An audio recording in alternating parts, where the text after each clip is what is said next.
Johnson Space Center. And I don't know whether I'm a lucky charm or an unlucky charm, but they don't last long in that job after I talk to them. Hopefully they go on to bigger and better things. You know, they either go off and form your own major company or you become the director itself. So I'll call myself a lucky charm, but they don't seem to last long in that job if when Rice goes to talk to them. But Steve he currently serves as the president and CEO of Intuitive Machines, which is the company that he founded 7 years ago now. It goes by really quickly. And what Intuitive Machines do, we'll hear a lot about tonight, but it develops and deploys advanced space systems and space infrastructure, particularly with a focus on the moon. And again, we'll hear a lot about that tonight, supporting NASA's goals of a sustainable presence at the moon.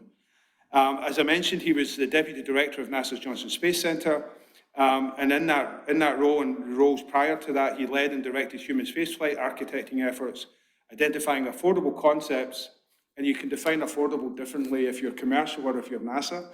Affordable context for taking humans to the edge of deep space while growing the US technological economy and continuing international competitiveness. And that's something that he has continued in the time since he's left NASA too. So again, we're very honored to have him. And I think we'll probably keep the lights on so that people can see you on the camera unless you want them dimmed. But, no, that's great.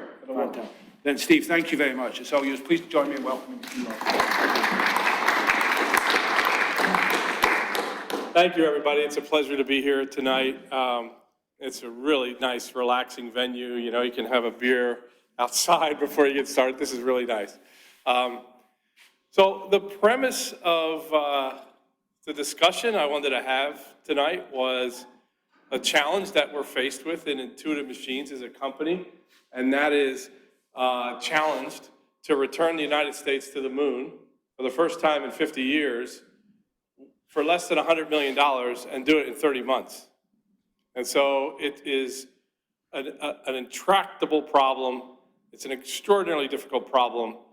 And I wanted to talk to you about how we're doing that and how we're being successful at that, and how we're setting up a new paradigm for exploration of the moon and the solar system by the way we're working in this new commercial space time in history.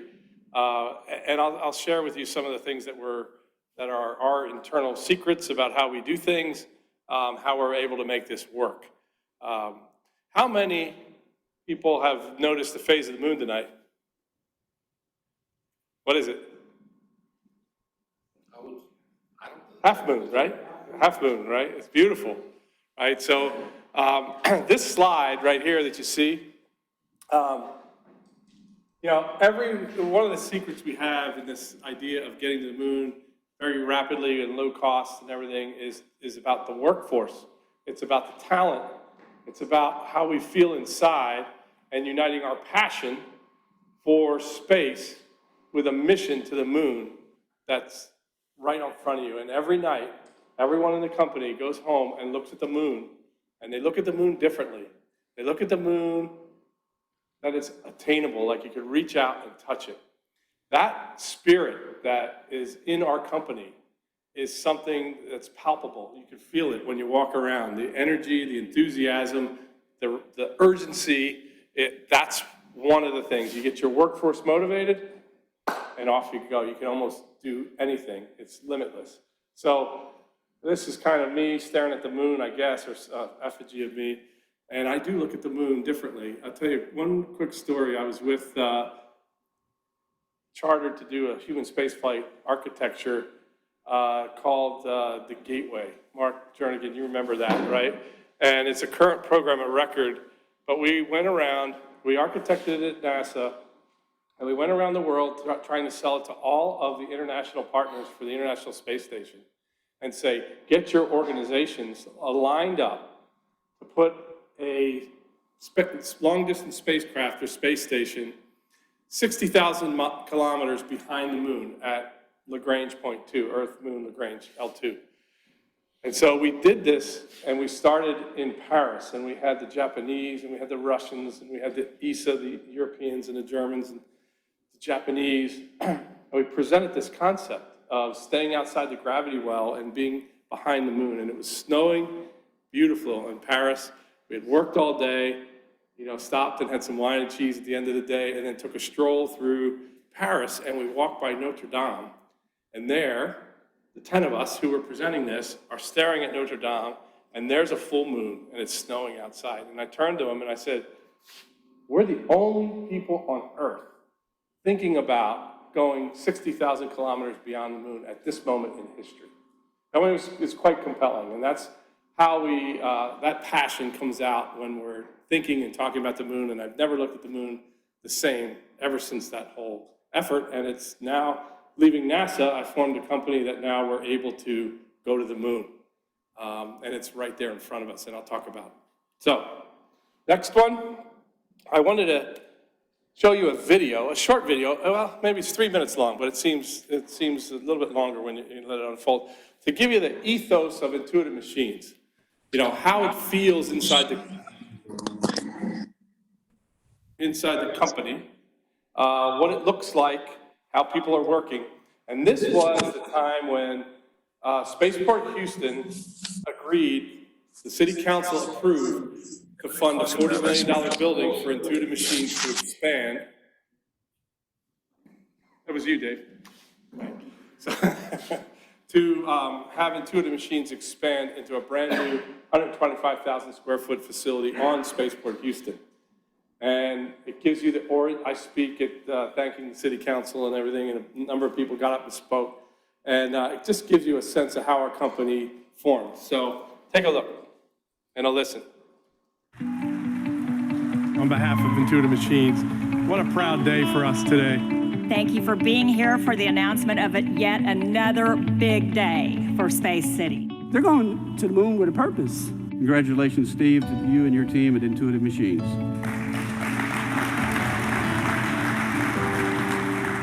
Back in 2012, I had the idea for a think tank company. I remember I was in Washington, D.C. with Dr. Cam Ghaffarian. We were at a local restaurant when he pointedly asked me, Steve, what are you passionate about? So I started scribbling on a napkin, and I said, you know, I have this idea to take what we've learned in NASA human spaceflight, methodologies of engineering, and apply it to solving some of the more intractable problems around the world. And he paused for a moment and he said, Steve, it would be a shame for the music in your head never to be played. Let's do it. And that's how the company was formed, that's how the partnership was formed, and that's why we're here today. The Commercial Lunar Payload Service Program has been a catalyst for us, has given us the opportunity to be the first commercial company to land on the moon. When that spacecraft touches down on the moon, our city will cheer and celebrate like no other city in the United States. We take that responsibility absolutely seriously at Intuitive Machines. Watching success after success, we have learned never to be surprised about the next major announcement coming out of Intuitive Machines. Right now, we're 8 months or so away from launching our first mission to the moon, and 18 months from our second mission, which will make Intuitive Machines the first to ever land on the south pole of the moon, drill for water ice on the moon, hop or explore uncharted areas of the moon in permanently shadowed craters, and actually use cellular technology for the first time on the moon. The demand for achieving all of these feats, remarkable feats, has stretched the limits of our facility here. And it's not just the fact that they're going to have 125,000 square feet, it's what they're going to be doing within that 125,000 square feet. I'd say from a napkin in 2012 to moving to the spaceport in 2018, and our new home starting today, we grew up as a company with Spaceport Houston. We continue to grow as Spaceport Houston grows. We choose to be here, partnering with the city, Houston Airport System, San Jacinto College, because this is our home, a place we're surrounded by family and friends, and people of true grit, whether it's a flood, a pandemic, or a challenge of going to the moon. Space City doesn't back down from a challenge. So this building represents Intuitive Machines accepting humanity's greatest challenges. Thank you very much.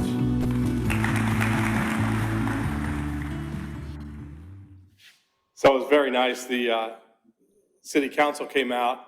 They voted in favor of the building. We've ratified the lease, and we're breaking ground here 1st of December, or first week of December, on the new facility out there. So, oops, there we go. So it's quite exciting. And as you heard, I said in the video, it gives you a sense inside the production facility, what it looks like and the people working and everything. But yeah, the NASA Commercial Lunar Payload Service contract is a 10-year contract that NASA put out to see if anybody in the United States could land on the moon, fixed price, and deliver science payloads to the moon and return that science payload data back to Earth, right? And then the rest of it was your responsibility as a company. So you had to build everything it took to get to the moon, get the data back, and give the data to NASA. That's the challenge. And we won that contract. That's a 10-year contract to bid on missions to the moon. And that 10-year contract was 9 vendors won that. And what you could do is now every time they wanted to fly some payloads to the moon, they would put out a task order and you would bid on it. And we spent our first $5 million dedicated to moon starting in 2018 on building a mobile test stand to fire our engine, 3D printers to print our engine, and to get a blue flame and put that in our proposal to show that our engine could perform. And we won that first task order. We won it with 2 other bidders. One fell out already, and the other one is Astrobotic out of Pittsburgh. And it turned out we are now the first company to return the United States to the moon. And we're slated to go in March of 2022. It's right around the corner. It's incredible. You know, now whether we go in 30 months or whether we go in 36 months in the scheme of history, that's phenomenal. It's incredible. And how we did that, so I'll talk to you a little bit about, but we're now the first company, commercial company, to land on the moon. The first to return the United States to the moon in 50 years. Our second mission we won was to land a drill a meter deep into the surface and detect water ice with a mass spectrometer in the tailings pile. So we're first to land on the South Pole, ahead of nation states. China is going to land on the South Pole in 2024. We're landing on the South Pole in December of 2022. That's our second mission that we want. We're going to hop off of the lander with our hopper technology. That was another technology that we won from NASA. That was our invention, into a permanently shadowed crater that has never seen light or any human eyes. And we're going to take pictures and temperature inside that crater and see if there's water ice in the bottom of that crater on the South Pole. We also teamed with Bell Labs and Nokia Bell Labs to fly 4G LTE to the moon and test that communication link on the moon. So just a number of firsts for a small company. And it's just an incredible time in history where we find ourselves, where a company of roughly 150 people can endeavor to achieve landing on the moon. It's just a great place to live in the United States, that we have that kind of look at it. This idea, this time in history is what I want to kind of talk about. So prior to, I guess in 2012, 2008, 2012, in those presidential administrations there, the moon was essentially a 4-letter word. We were not supposed to go back to the moon. We were supposed to build technologies that develop capabilities to go to Mars. So we couldn't really kind of work on that, and that's how that whole Gateway program came about, which was to stay outside the gravity well of the moon. Well, the National Space Council since then, after, I guess in probably 2016, 2017, said, the moon is of strategic importance to the United States. We must return humans to the moon in a sustainable way. It is the high ground that the United States needs to take.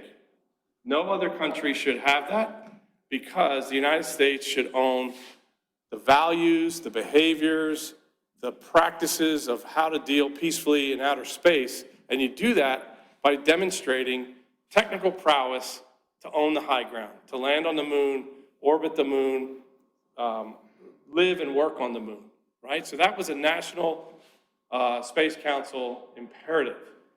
So then Couple that in history with the Office of Space Commerce, who says there's a new way to purchase goods and services from the government. Let's maximize the use of commercial services. Let's use the most of commercial technology, put that together with non-traditional procurement methods and public-private partnerships, and now you have a recipe to create something like the CLIPS program, which was, you go do it, industry, you go figure out how to do it, and we'll fund you, and we'll take the risk as a government. And that's the paradigm shift that's occurred that allows us to compete to go to the moon. So you have new procurement strategies, you have an imperative from national security and national space to get back to the moon, and you have these technologies like low-cost access to the moon through SpaceX. They've dropped the cost of access to space by an order of magnitude over the past 10 years. And that has enabled us as a small company to say, okay, if I can get a rocket for roughly $60 million that'll take me out in the vicinity of the moon, I can build a lander for it. I can build a communication network to communicate with it. It's suddenly achievable. It's no longer in the billions, right? So that is the time in history that we are right now. And it's the reason the moon will always be sustainable from here on out. It's not about technology. We've been there, we've done that. We need to go to Mars. It is an imperative to, like low Earth orbit, you go and you work and you live and you communicate in and around the Earth, low Earth orbit. It is the next frontier. And you need to go there and stay and continue to live and work and communicate and navigate and use the moon as a jumping off point. Now, NASA happened to be, you don't want to militarize space, so NASA became the point of the spear for humans to return to the moon, not the Defense Department. So if the government could show through soft power that the United States, the US economy, can put many shots on goal or many landers up at the moon, that's an incredible demonstration of US technical prowess coming out of our US economy. So that shows strength. And that's why 9 bidders were selected for this contract to go do it. Now it's up to 14 bidders that can bid on every single mission. And we have 7 missions now going to the moon, 7 landers being built, plus a human lander, 8 landers being built in the United States, where in 2018 there was 0. So this whole imperative has created a whole nother economy about the moon that we can have access to, okay? Let me go to the next one here. Now, how do we do it? So what we did was we invested in technologies that were the most difficult things that needed to be done in order to get to the moon.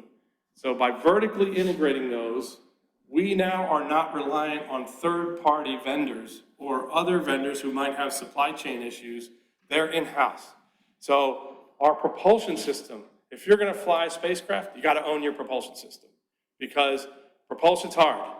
You can't be dependent on a technology company that's trying to build a propulsion system and it's holding your schedule hostage. So agility demands that we own the technology, and so we own a liquid oxygen, liquid methane, cryogenic propulsion system that we developed in-house, and we 3D print those engines.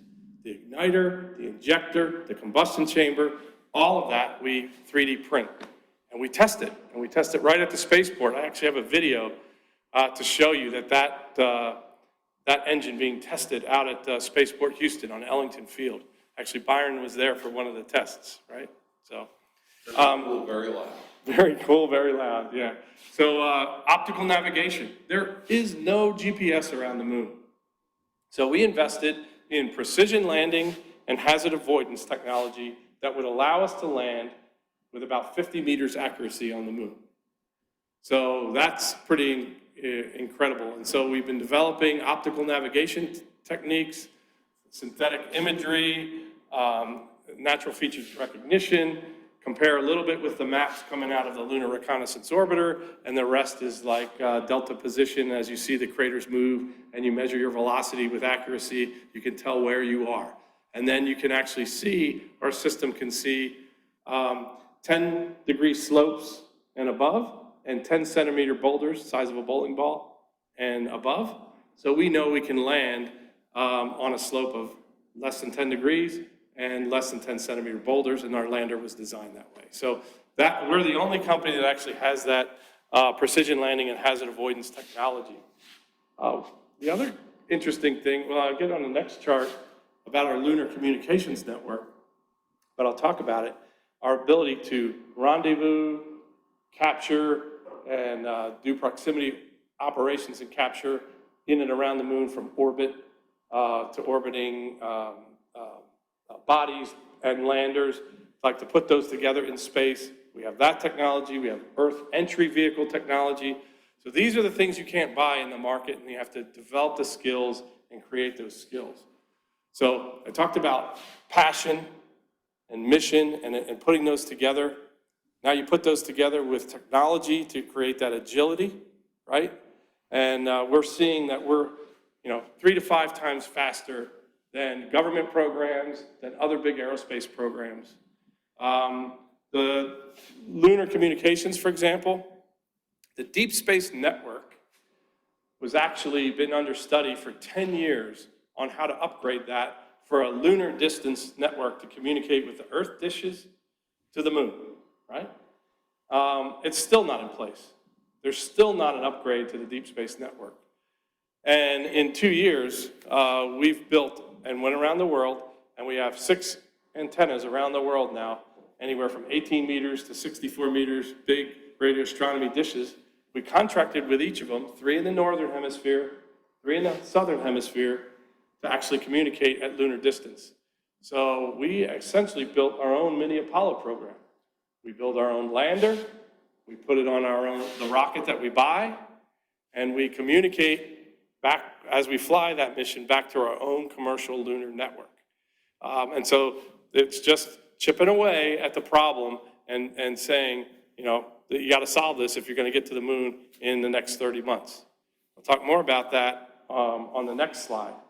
But if you take that team I'm talking about, they have world-class domain expertise with their passion for the moon. You put those together with our technologies, our advanced manufacturing techniques, and then this idea of arbitrary and inflexible milestones. You must be here, avionics, software, GNC, propulsion, you must be here at this date to go out on the runway and test your systems together in an integrated test bed. And you got to do it again and again and again, and it's arbitrary, set by me or the program manager. Let's go out and test. And by testing often, rapidly iterating, and continuing to learn from our failures, much like SpaceX is doing down in Boca Chica with the Starship, we're able to make incredible progress. The other piece that's off to the side is the supporting organizations like procurement, HR, human resources, accounting, accounts payable, accounts receivable, all of the back office support in a company has to be part of the solution to move you forward. You cannot have an office full of lawyers with terms and conditions on every contract that you try to put out there saying, slow down, no, too much liability, you can't do that. You have to equip those supporting organizations with an offense to go be part of the solution so that you can get the job done, you can get the paperwork out, and you can move it forward. That's a secret I got from a book called Exponential Organizations. And you look at your organization and you find out how many people in the organization can say no versus yes if, right? And so if you make your organization come up with a solution versus saying no, you're not allowed to do that, that changes the whole dynamic inside the organization. So every single person in an organization is empowered to find a solution, to get the job done, to fly the mission within 30 months. So that's what gets us our unmatched speed of execution. I swear we're going to write a book about it before this is all done and kind of teach how to move fast with excellence. Here I talked about the world's only commercial near-space communication network. So an interesting story here is these are where our antenna dishes are around the world, back to our Mission Control Center in Houston. That's in the Boeing building on the 6th floor. It's Intuitive Machines offices. We built a control center called Nova Control. When NASA gave us the contract, I thought they said, you're not allowed to use the Deep Space Network, the DSN. It's how they track all the NASA spacecraft going out into deep space, Voyager, the Mars missions, et cetera. So we said, okay, how are we going to communicate? We had to figure it out. So we went around the world to different countries and contracted with them to actually get on contract for a number of years and put our technology at the base of their antenna. Now, these dishes are underutilized. They're staring out into space, radio astronomy, listening for signals from deep space. We said, hey, can you cover our lunar mission? And they jumped at the opportunity. So we put our copy of our Nova Control software at the base of the antenna. We route that back to Houston to our mission control, and we now put it on our displays and our operators see it. So now it's become quite the asset where we have the only lunar distance network. The Air Force doesn't have one. NASA doesn't have one. Goddard's trying to put one together. It's called LunaNet. None of the other vendors have put one together. So it's been quite an advantage for us. And that was an example of, you got to solve the problem. You can't just say, I can't do it, I don't know how to do it. You got to figure out a way. And that's what this network did. Here's where we are today. Our goal was, in 2018, no one was going to the moon. And suddenly, we needed to create a commercial market or seed a commercial market to actually go to the moon. To have commercial entities want to build payloads and fly to the moon. David Alexander and I were talking over a beer outside about what kind of payloads can Intuitive Machines and Rice University do and deploy to the moon, right? Now we're thinking about it because it's achievable. So what we did was, at risk, this is not done without risk. We said we want our first mission. Let's aim for an annual cadence of missions. So mission 1, mission 2, and mission 3. So now Intuitive Machines has 3 bites at the apple. You know, we may lose a mission. Only 40% of all missions aimed to go to the moon have ever succeeded, including all the Apollo missions. There's a 60% failure rate in going to the moon. So we knew our company would not be robust against a failure unless we put in many missions. And now we have 3 missions going to the moon over the next 3 years or so. So I have a mission in March of 22, of December of 22, and the first quarter of 24. And here is our Nova C lander. It's a 2,000 kilogram lander. It stands 12 feet high. You see, it has 2 big gold wrapped helium tanks. Top deck has a solar array on it. You can see the nozzle for the engine down below. That's a liquid oxygen, liquid methane. First ever cryogenic liquid oxygen, liquid methane flown in space on this mission. And our payloads are put on the outside. We generate about 600 watts of power. It weighs 2,000 kilograms and carries 130 kilograms of payload to the surface of the moon. I can charge, as a commercial business, $1 million a kilogram to a mid-latitude and $1.25 million to a polar region. Where did that number came from? We made it up. We had to set the market. But by declaring, here's what we can fly, here's how often we could fly, and here's the price, all 3 missions are full already, full of payloads. There's no more space left on the missions, just a few kilograms here and there. So what we did was we packaged our first mission. We're flying 5 NASA payloads and 4 commercial payloads. We're actually getting quite a number of sponsorships where sponsors come and say, can I put a patch on your helium tank and take a picture of it? And now I'm sponsored and I'll pay you for that. So there's digital payloads that are coming about that don't weigh anything where we actually can charge people for that. The second mission we said, all right, I bought part of a booster on the first mission. What if we bought the whole booster on the second mission? So for the second mission, we bought the whole Falcon 9 5500, the whole thing. And we put, it's called an ESPA ring, or a payload adapter, on the bottom, where we can mount payloads, up to 1,000 kilograms of payloads on the bottom of the lander area, that gold ring, and we could take them out to translunar injection, or out to cislunar space. Nobody thought they could do that. We set a price for that, $30,000 a kilogram to send you out to translunar injection. And you know what? It's full. It filled up already. And then we did that over and over again. One of the things we did, right, part of innovation, trying to figure out how to make money, keep the company alive, keep doing this for less than $100 million, is we took one of those ports, which we owned, right, because we bought the whole booster and we're building a lander, and we bought our own communications satellite. And so over here on the right, that white, every time we go to the moon, starting with mission 2, we're putting our own Intuitive Machines communications satellite around the moon. We're the first US communications satellite in history around the moon. That goes up in December of 2022. And I have a plan to put a constellation of 4 satellites around the moon. 2 in frozen polar orbits, so I can see the backside of the moon, as well as the poles, 1 in equatorial orbit, and 1 at Lagrange point L2.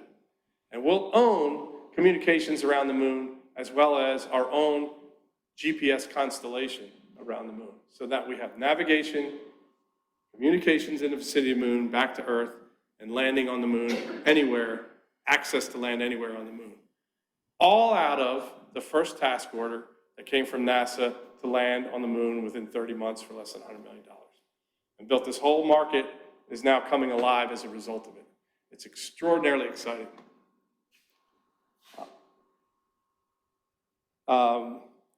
This one I'll preface. This is a little ending video, and then I'm happy to take any kind of questions.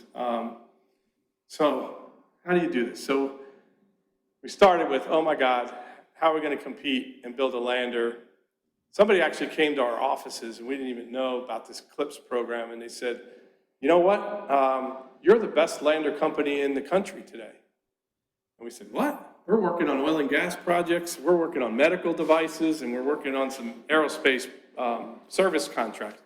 But we had done this inside of NASA, some of us, to build the Morpheus lander, which was a liquid oxygen, liquid methane lander test bed, and we were going to put a walking robot on the moon in 1,000 days. Remember that project? Project M.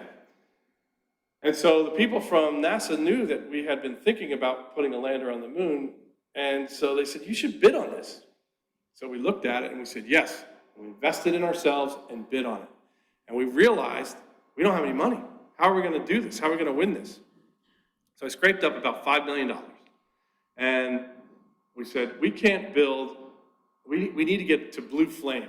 We need to fire our engine and put that in our proposal so that we win our first proposal. How are we going to do that? Can't afford to build an engine test cell, build a facility with block walls and spray fire X and blast areas, buy that real estate, build that up. That was going to cost us, I don't know, $500,000 at least. So we went to the Houston auction and bought a truck, a flatbed truck, for $16,000. And on the flatbed truck, we built our own steel, welded our own steel blast walls. We filled them with sand. We put nitrogen bottles and a regulator panel, and then pressurized a liquid oxygen dewar and a liquid methane dewar, and put the feed lines out to a little test cell, and then we put our engine on the back. We drove it out onto Ellington Field at an abandoned taxiway and fired it down the taxiway. We got Arturo Machuca's approval, and we fired it and took a picture of it and put it in our proposal. And we won. And we won that first mission. So what I want to show you here is what it looks like. And we're developing this engine, 3D printed, 100% 3D printed, and this engine's been through iteration after iteration after iteration. We've done 59 hot fires out on the runway with this system already. And what we do is we bring the software with the avionics, with the propulsion system, with the guidance navigation control sensors, and make that all work together. And that is the lander, before the lander gets packaged as a finished product. And that technique is our technique, is the way we did it. instead of saying, let me go build a lander and let me try to free fly it, which doesn't fly in 1G, it flies in 1.6G. So we had to find a new way to put a lander together and make sure it all works. And here's how it's coming along. So we now have this rig called a mobile test stand. It works so well, we're going to qualify our whole lander on what I now call the vertical test stand, which is a little bit more expensive, $24,000 truck, less miles, newer one. And we did the same thing, but stacked it vertically, much more like the lander. So here you go, take a look.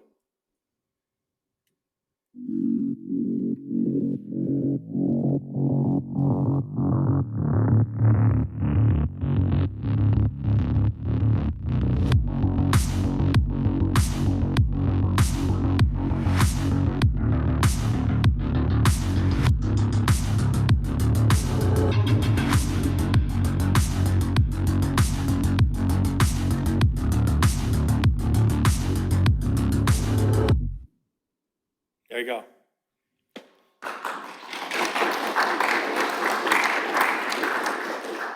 Yeah, so it's been quite interesting. The COVID pandemic has caused us a little bit of a setback in the supply chain, as you've read about, you've heard, right? We've managed through that. I said at the beginning of the COVID pandemic that there'll be no layoffs in the company and everybody will get a paycheck regardless. And we did that and survived and kept working. Sent all the software people home to work in their basements or wherever they do their software work and keep coding. I left the technicians who are touch labor, social distance in our facilities and continue to machine parts, 3D print engines. And we had what we called a hygienic hot fire, where we equipped everybody with personal protective equipment and sent them out onto the runway to test fire the engines. And we never stopped, and we never stopped. But in the end, it ended up costing us about a 4-month delay in the mission, but we made it. Been pretty exciting. The supply chain still continues to be a problem. The pandemic, whether we're gonna come out of that completely, where we open up and the supply chain issues are fixed, we shall see. I've had some troubles with the tanks. We built our own tank technology, which is the first cryogenic linerless composite tank in history. So it's a carbon fiber fabric with a pre-preg fabric with an epoxy, polymer epoxy. And then we have 3D printed Inconel fittings on it. And it leaked in the beginning and it failed, it burst. And then we found that we had a different coating problem and it leaked again. We've had to redesign it. And so it's running a little late. So what I don't have yet is the fully assembled lander to show around and say, and do tests. And so we've had to find a different way.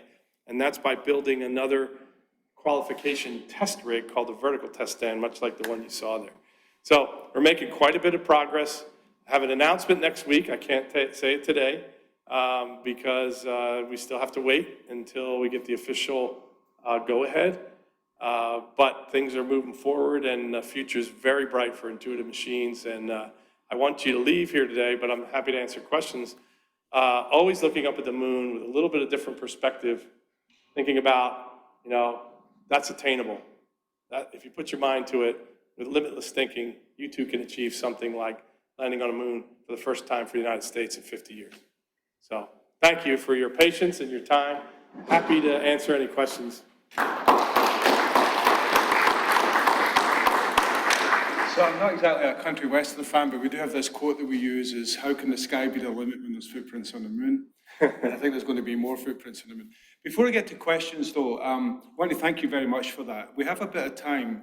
I wonder if you could take a couple of minutes to say how you've been working with the Edge Center, which is another thing that we're developing at the Spaceport, and how you've been really instrumental in Intuitive Machine. So there's the educational component. I think people would be in just a couple of minutes. Yeah. I know I'm sort of coming at you cold on this, you don't have any slides on it, but this has been an important aspect of the growth of the Spaceport as well, and I was just wondering if you might just take a couple of minutes and then I'll come to questions. If you're online, if you put them in the chat, I'll see if I can catch them on the system up here. So one of the weaknesses of Houston and the Houston Spaceport itself, and we've seen that because we've lost paying customers coming into the Spaceport Houston, is that we didn't have a touch labor workforce. There weren't enough technicians, aerospace quality technicians, to build the systems that are needed for companies to move and relocate. There was great economic incentive packages from the city of Houston and the state of Texas, but where was the workforce? You know, Johnson Space Center is a programmatic space center that has engineering and management, and program management and systems engineers, but it doesn't have the same cadre of technicians that it used to have.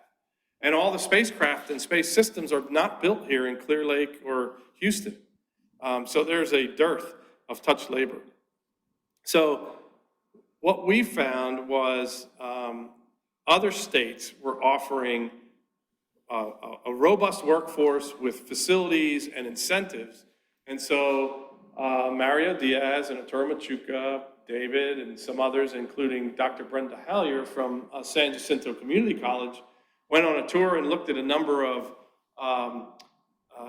sponsored development centers at airports and universities and said, look at all this equipment, look at all this touch labor.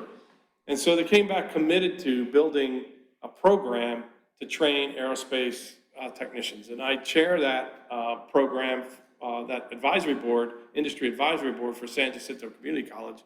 And we built what we call the EDGE Center. And it's to train machinists and electrical technicians and pneumatics technicians and mechatronics technicians and composite technicians and quality inspectors, and to train them in certification programs online. But then I stepped up and said, come work with Intuitive Machines, I'll give you internships. And if you do good in the internships, I'll hire you and give you jobs.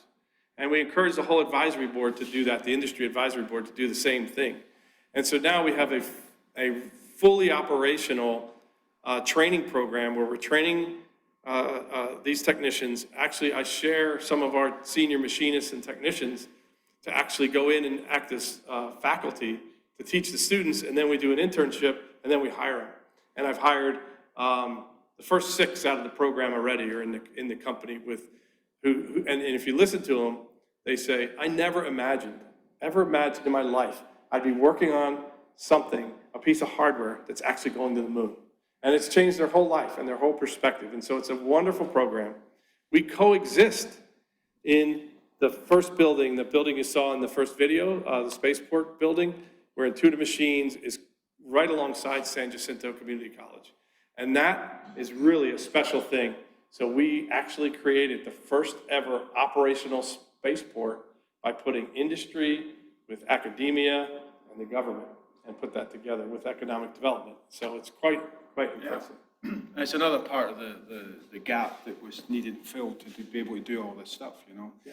And just so you know, we're extending that to, we call it the Houston Spaceport Center for Research, Education, and Workforce Development, building up from the workforce development part into the research universities like A&M and us, working with TSU on the aviation side and UH Clear Lake for some of the project side as well. So there's some things that we're trying to do to actually to bring all of that part together. And I think it would not be possible without having companies like IM doing what they do.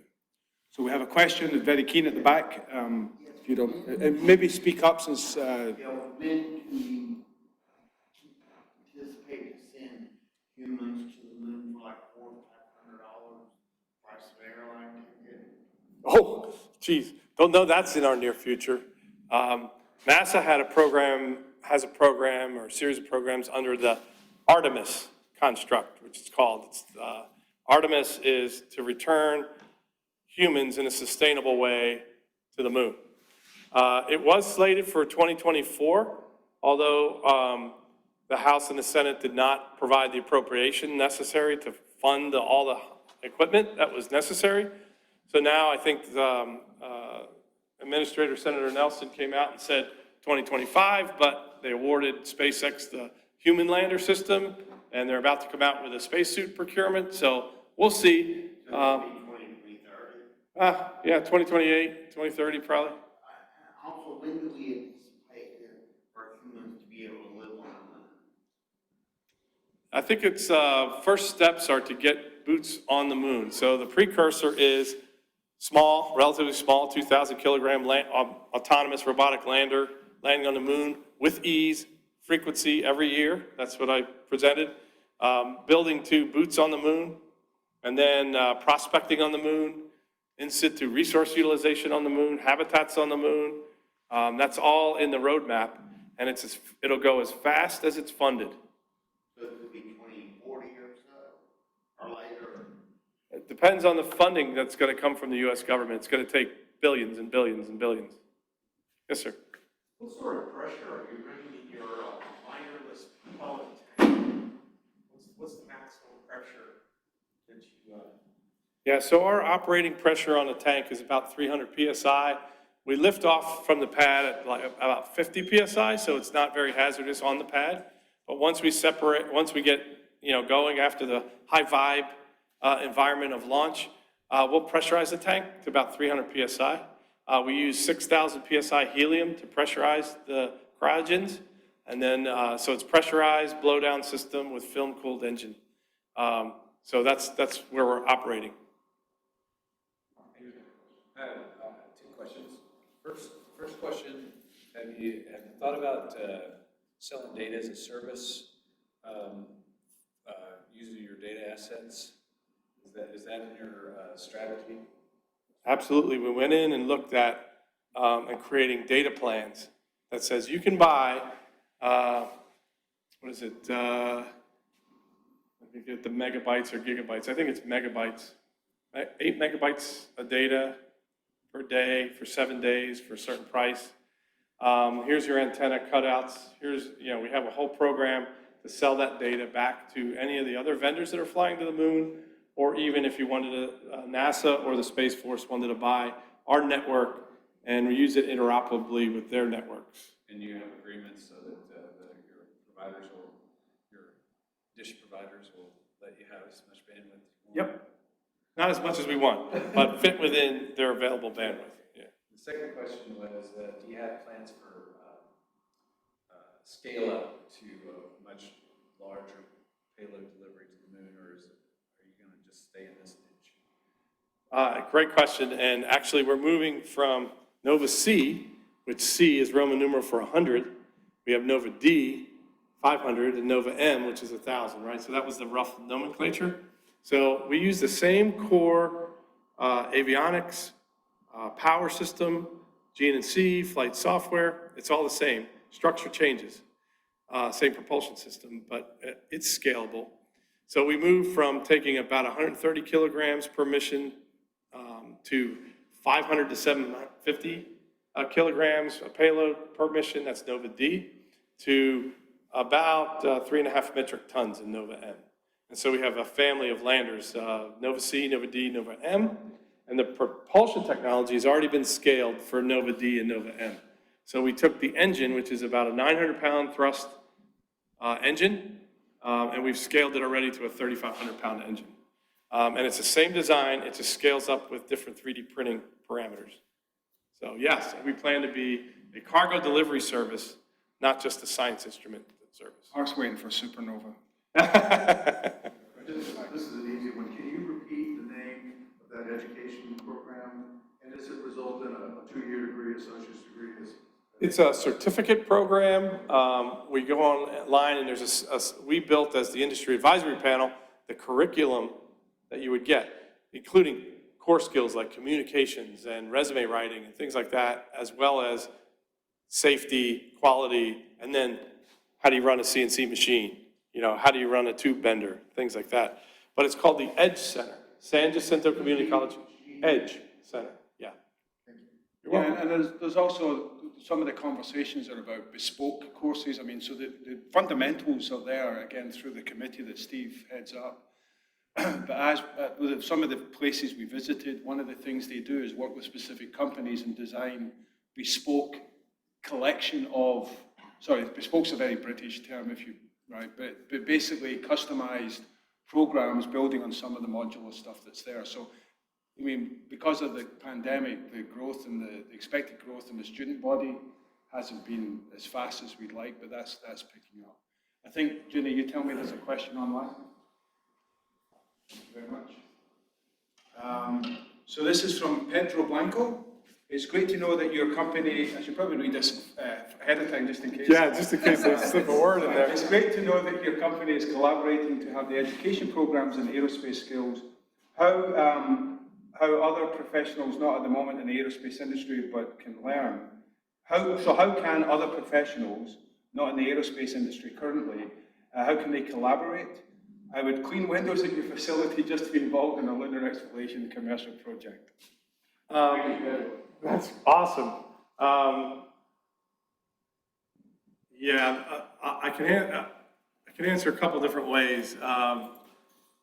One is the San Jacinto Community College has actually built, the Ed Center came as a spin-off or another variant of the Petrochem and the Maritime Institutes. So they train maritime pilots and sailors that go out for merchant purposes, and they train technicians and workforce and quality for the petrochem industry. And so this is the third that's set up to train specifically for the aerospace industry. So that's pretty unique, and that works across, I mean, it actually started in oil and gas, right? So that's how the cross-cutting is. There's a way to work where during the pandemic in particular, we were helping to recruit oil and gas technicians when the price of oil plummeted, and there was huge layoffs in the oil field, to say, could we retool some of those technicians who have the skills to work with their hands? Can you retool them to the aerospace quality standards, dimensional tolerances, and things like that? And say, can you work with these different materials, and that has worked. So this idea of, can you work from a different industry over into aerospace? Absolutely. We've taken people from all walks of life to be part of the lunar program, not just aerospace engineers. So there's room if you need to. And also, as the spaceport grows, there's going to be a huge amount of commercial activity to support the companies that are there. You know, everything from coffee shops to supply chain issues to housing and a whole bunch. So that a lot of the commercial real estate folks are involved or looking to get involved. So that's another thing that's part of this that we don't state enough, is that this is a jobs creation effort at the spaceport, and that brings the subsidiary stuff with it, along with the really cool lunar stuff. It's a kind of different kind of question, but so this is your visionary hat, right? So you're taking a bunch of commercial payloads up as well as the NASA. So that's a great transition, right? It's not just NASA doing NASA things. As this develops and as the other landing systems come on board, how do you see that commercial component of the commercial companies at the moon? What do you think they're going to be doing, and where do you see that growth, and what are the key areas that are going to come out of that increased involvement? Yeah, very good. What we're seeing is, as we go out and we raise investment to scale the company exponentially, the question always comes is, when do you wean off the government and become a self-sustaining commercial business, right? And so we look at the markets that are available there, and I think, well, communications, I say we're always partnering with the government. You never go out into the solar system purely commercially. There's always a need for the government to be right alongside. It's strategic, it's the high ground, the government will be there. So the goal is to blend the commercial with government. And so this idea of a commercial communications network, a commercial navigation network. You just think about how we've gone off the planet into low Earth orbit, and the commercial services of bringing data back to Earth, imagery back to Earth, right? information about the Earth. So there's a number of data services that we would provide in imagery, surveillance data, mapping data, resource data, communications data, navigation data. That's one set. The other one is resource utilization. So we've already been talking to Australia, Space Agency, and some companies in Australia about what do. They love prospecting and mining, and there's rare materials on the moon. And so the idea of prospecting and owning all the data for prospecting on the moon and finding where the valuable resources are is definitely a commercial endeavor, and we're pursuing that, right? So that's another one. And then commercially, the advance of additive manufacturing or 3D printing, there are a lot of companies trying to figure out how to print using regolith, the lunar soils, how to make structures out of additive manufacturing machines and the soil on the moon. So a lot of companies studying that. They think that's going to be lucrative. How do you build structures on the surface of the moon using additive machines? So those are just a few, Dave. I mean, I could ask lots of questions, but you don't, yes, Doug, please, thank you. Yeah, so you mentioned 3D printing and composites a bit. How does material science fit into the innovation at Intuitive Machines? Yeah, so I think what I've aimed to do, because of the tight budget and the tight timeline, was to minimize technology advancements to get to the moon in 30 months, right? You don't want to load up with an exotic set of technologies that you then stumble trying to get them developed. But we develop our own composite recipes, the different fibers and the different epoxies to create the different strength profile and in all the materials, from the densified aluminum honeycomb to the composite materials on top, to the materials used in the tanks, to the materials used in the end fittings for our struts that are super high strength. So a lot of composites work. And then also our Inconel and titanium and columbium, which is an alloy of niobium, those are metals that we actually 3D print. And we have advanced technologies for 3D printing those materials. And so I can make, I can 3D print a titanium bracket that, if I designed it and machined it traditionally, would weigh 3 kilograms. And if I did it using generative design algorithms and this new titanium printing technique, it's 0.5 kilogram. So I'm saving incredible amounts of mass. And really the innovations are occurring in, you can't buy the size of a system you need at the mass bogey you want. So everything we do is to drive mass out of the vehicle so that you're launching the lightest weight vehicle you can to maximize the amount of payloads. So every kilogram that we save in building the lander is $1 million of payload. Think of that. So that's where our technology is going. That answer your question? Yeah. Okay. Anything else? Ad lunam. Yeah. Awesome shirt. You got to show everybody the back of your shirt. Yeah, no, the back is really nice, but it's Intuitive Machines. There's Intuitive Machines with the lander going out to the moon. You can get those on our website and go to Amazon. I'm selling you something. I got them for 2 beers, so I'm pretty cheap here. Sorry, please. Yeah, so what are the biggest challenges and concerns you have between now and March? Time. Not technology, not the performance of the lander, it's time. The ability to get the whole thing together, integrated, tested, and for the first time ever, we're building essentially a Ferrari by hand, for the first time. And so everybody's working as hard as they can, and it's time. I said that over and over again. I could use more time. So trying to fit it all into the amount of months we have left is incredibly challenging. Could you maybe describe a little bit about the testing that's remaining for the... Yeah, so all the qualification, we've been through all the development testing. So figuring out how strong the landing gear had to be and how much crushable structures in there, we've done all that testing, right? Figuring out how the engine injector spray pattern needs to look so that we get the right specific impulse on the engine, we've done that. Figuring out how to ignite that mixture ratio, we've done that.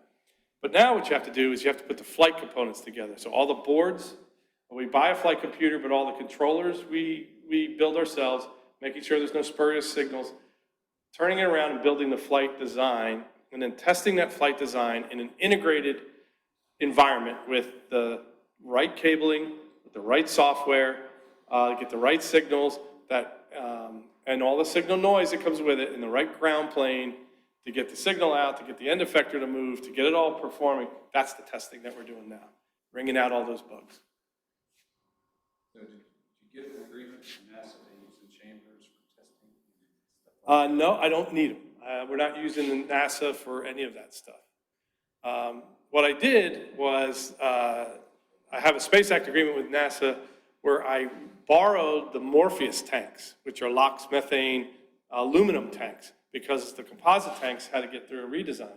So what we did is we started our qualification on the propulsion system using the aluminum tanks, which are heavier, and then I'll change those out and put the flight tanks in and then finish the qualification. So NASA's been helpful. The other thing in our ground network, which is pretty amazing, We went to Moorhead State in Kentucky, Goonhilly in the UK, Australia, Parkes Dish is in Australia. And actually we acquired from Moorhead the Lunar Reconnaissance Orbiter. And we took S-band data down from the LRO down through our antenna and then back to our mission control. So our network is actually taking bits and bytes from the moon and processing all the way in our mission control. So that was a help and assistance from NASA too, was to be able to look at the LRO, Lunar Reconnaissance Orbiter, and process their data. So, you're confident that the lunar vacuum and thermal environment's not going to cause you any undesirable effects?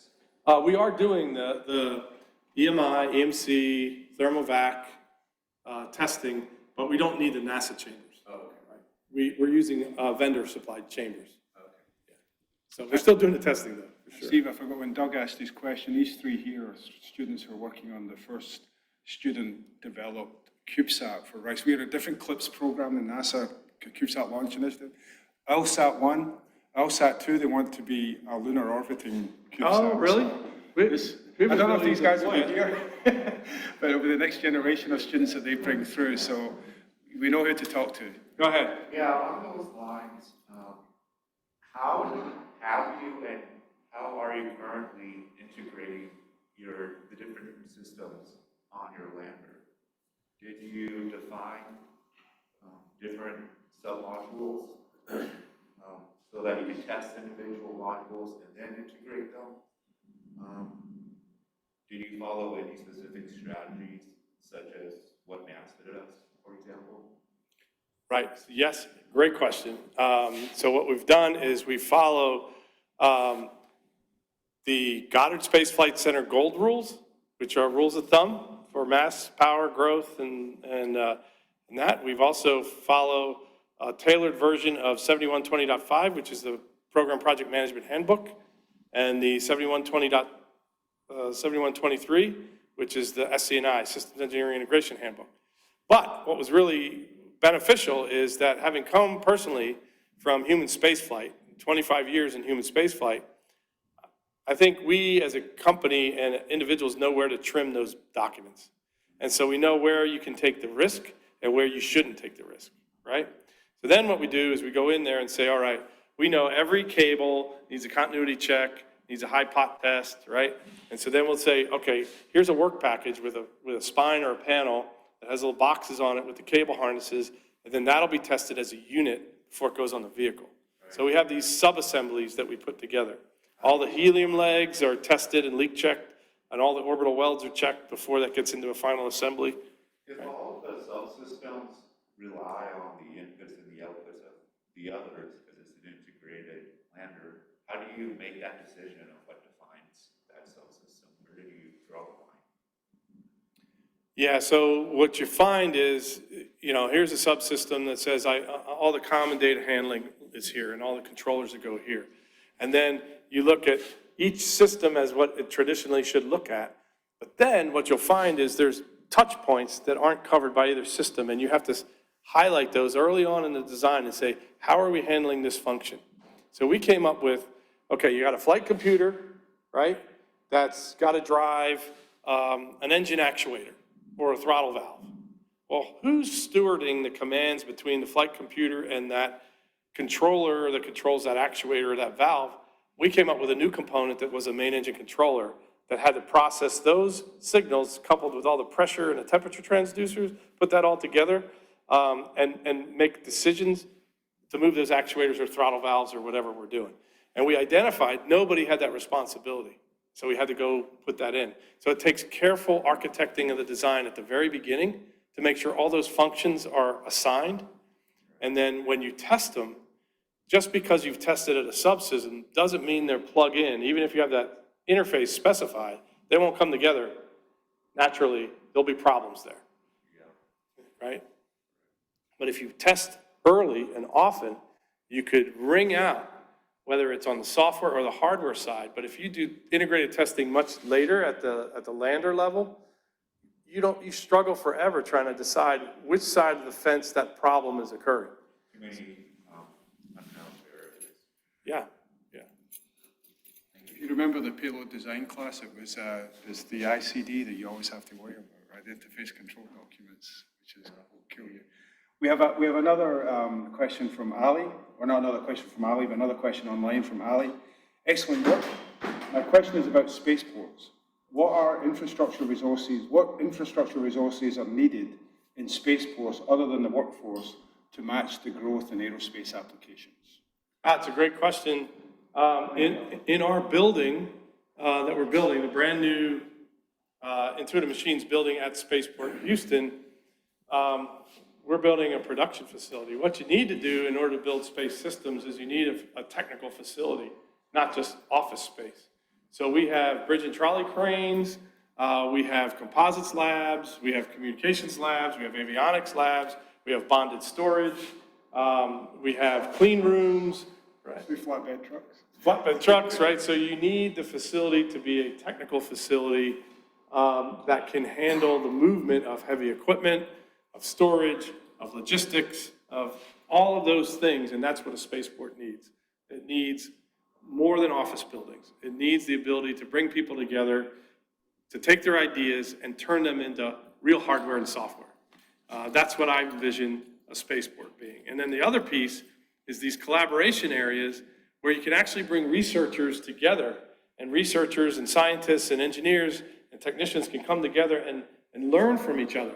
And so you want to create a common area that's not only a company, that where we only get to talk to ourselves, but you can spill out into a common area like Rice Campus, and you can exchange ideas, and you can exchange thoughts and business, and you create things out of that spontaneously, out of that connection between people. One of the examples I use is the CERN Super Collider. You know what? All the physicists that do particle research fly to CERN to sit at coffee shops and get ready for work and to use the Super Collider. Do you not think there are ideas that are exchanged there, high-value ideas that are just going back and forth? We wish we in the United States built that Super Collider, so we would have those ideas, you know, bubbling out of our coffee shops in the vicinity of our Super Collider, right? That's what I think a spaceport, and particularly Spaceport Houston, can be, because Spaceport Houston is in the middle of a metropolis, and so you want that R&D and that exchange of ideas, education, and business occurring there concerning space and aviation. And you notice he didn't mention launch once in all of that. And that's crucial for why Houston is doing so well, because everybody's waiting for that launch operator to show up, and then everybody else is going to come in the coattails. Houston, and with Arturo's leadership and Mario, and with help from many people around the city, are doing it the other way around. They're building the space systems, and then if the launch operator wants to come, the runway's there, the license is there, and so that's one of the things that everybody keeps saying, when are we going to launch? Doesn't matter. We're building things that are going to the moon. And so I think that's one of the key things that we have here in Houston. And in part, we can't launch rockets because we don't want to kill anybody. But yeah, so that's an important aspect of what we're doing here in Houston. I don't know if there's any other questions on that. Others, Mr. Adlunum again, please. Yeah, so about software simulation, can you talk about what you use to like simulate the lander and how is it off-the-shelf product or something you build in-house? Yeah, our software backbone at the application layer is called Core Flight Software. It's a NASA-sourced software architecture. Actually, when I worked at NASA, I made a deal with Goddard Space Flight Center engineering director and myself, and we figured out, let's give this away. And so Core Flight Software became a real-time, high dynamic, capable software system, real-time operating system. We then use, for our simulation, we use a NASA-based product called Trick, which you're able to simulate spacecraft systems as well as trajectories and gravity and aerodynamic models for coming into the atmosphere, and puts all that physics with your spacecraft systems. And then what we do is we take flight software and simulation, and then we build another ground software system. And we have what the heck, I can't remember the software for the ground system right off the top of my head. I'll remember it before I finish talking here. And then what we've done, which is really special about that, is we've created an abstraction layer so that the software, the flight software that's working, is agnostic to the platform or the test bed that it's operating on. So if we go onto the truck to test, the flight software never changes. If we're testing in the control center, the flight software never changes. If we're testing on a flat sat test bed, the software never changes. But the layer around it changes for each facility. And that means the software is always improving and never being rewritten for the test bed. It saves you a ton of time. And by the way, one of the innovations here is software in this project has never been behind or missed a delivery in the history of in our project. And we've written all that software already, has full functionality in it. That's unheard of, right, in any kind of project. Software is always the long haul. I used to work at Lockheed Martin. You poor guy. Okay. STK is a satellite simulation. We use that for some of our comm loops on the trajectories that are going out to the moon and where we need comm coverage. We use Satellite Development Toolkit, yeah. Okay, so I've got one last question online. It's a good question because it leads into an announcement I forgot to mention earlier. So this is from Colin. They have artists at CERN too. Will you have creative artists too? Creativity in the coffee shop. So, great question. They must have been in our facility. So we hired a knot, who was a special person. And Dave, you might have seen it there in our facility. We said, we have to make our assembly room look like a space assembly room. So Anat is this Israeli artist who came to the United States and got a visa and was only allowed to stay in the country if she painted. So we gave her a job to paint a mural on our assembly facility. And she came in with a cart and a paintbrush, and she started in one corner, and we took time lapse of it, and she painted the whole assembly room all around, about up to 8 feet high, of the lunar landscape with our landers landing and the rovers roving and terraforming with big greenhouses on it, all out of her head with no sketches or whatsoever. And she was awesome. And so they did a special for her on her and highlighted her, and we posted it on Facebook. She made awesome baked goods, but that whole place is now, you know, we blend the art of engineering with the science of engineering. So I really appreciate that question, because personally, I find myself on the art of engineering more than the science of it. So, as I promised you, very good. And the discussion in particular was really good. I really appreciate the time you're taking to come out to talk to us, Steve. So if you wouldn't mind joining me in thanking our speaker tonight.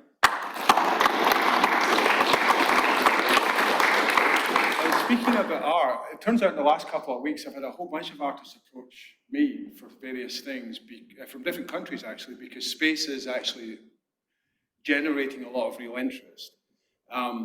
In December 10th, we're going to have a conversation with an artist, which is going to feature myself as at least part of it. Artist Clarissa Tosin, who did an installation here at Rice a couple of months ago, and David Kring from the Lunar Planetary Institute, who's like the leading expert on a lot of stuff to do with the science of the moon. He was one of our speakers a few months ago too. There's going to be a new exhibit at the I forgot the name of it. There's a theater in Houston, starts with Saw something. I can't remember. Anyway, it's called The Infinite. It's a Canadian company, and it's an immersive exhibit featuring footage from the space station. So there's a lot of real folks in the art world thinking about how they can communicate, get that personal impact, because if we go to the moon, it's going to be a human component to the moon, and we don't want to be so divorced from it that it's just somebody else doing something. And that's where the artists become really important. So really exciting time, I think. So again, if I don't see you, enjoy your holidays. I know they're coming up thick and fast. Hopefully when we see this conversation with an artist, keep your eye on Intuitive Machines, watch out for their announcements, watch out for not just their announcements, but their achievements. And keep your eye on the Spaceport as well, because there's a lot going on. And LSAT, Rice will be launching their satellite in June, I hope. Good luck to you. So anyway, thanks again, Steve, and thank you all. All right.